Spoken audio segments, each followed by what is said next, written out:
All the citizens of Shechem and all Beth Millo came together and proceeded to make Abimelech king by the terebinth at the memorial pillar in Shechem. When this was reported to him, Jotham went to the top of Mount Gerizim and, standing there, cried out to them in a loud voice, "Hear me, citizens of Shechem, that God may then hear you." Once the trees went to anoint a king over themselves. So they said to the olive tree, "Reign over us." But the olive tree answered them, "Must I give up my rich oil, whereby men and gods are honored, and go to wave over the trees?" Then the trees said to the fig tree, "Come, you reign over us."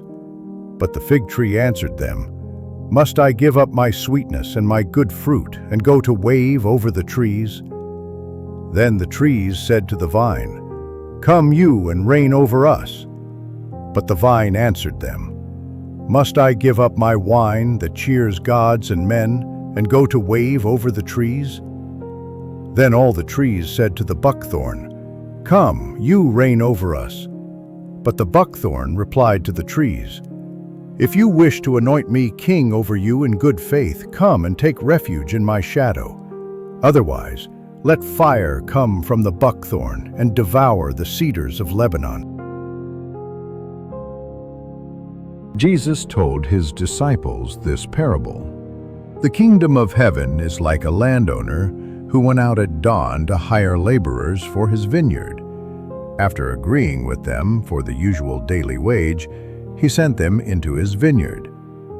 Going out about 9 o'clock, he saw others standing idle in the marketplace, and he said to them, "You too go into my vineyard, and I will give you what is just."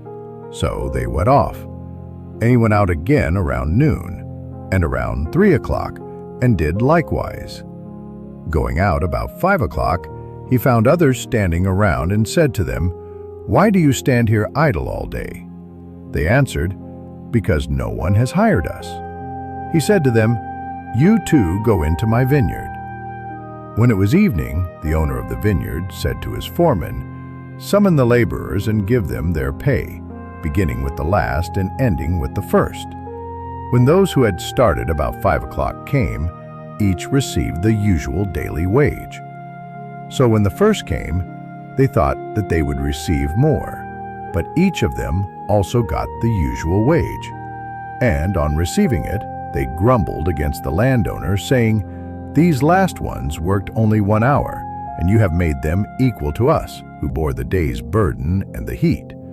He said to one of them in reply, "My friend, I am not cheating you. Did you not agree with me for the usual daily wage? Take what is yours and go. What if I wish to give this last one the same as you? Or am I not free to do as I wish with my own money? Are you envious because I am generous? Thus, the last will be first, and the first will be last." For the owner of the vineyard, that is, for God, it is just that each person has what he needs to live. He called the laborers personally. He knows their dignity, and on the basis of this, he wants to pay them. And he gives all of them 1 denarius. The story says that the laborers from the first hour are disappointed. They cannot see the beauty of the gesture of the landowner, who was not unjust but simply generous, who looked not only at merit but also at need. God wants to give his kingdom, that is, full, eternal, and happy life, to everyone, and this is what Jesus does with us. He does not establish rankings. He gives all of himself to those who open their hearts to him. In the light of this parable, today's Christian might be tempted to think, why start work immediately? I would like to say, especially to the young, do not wait, but respond enthusiastically to the Lord who calls us to work in his vineyard. Do not delay, roll up your sleeves, because the Lord is generous, and you will not be disappointed. Working in his vineyard, you will find an answer to that profound question you carry within you. What is the meaning of my life?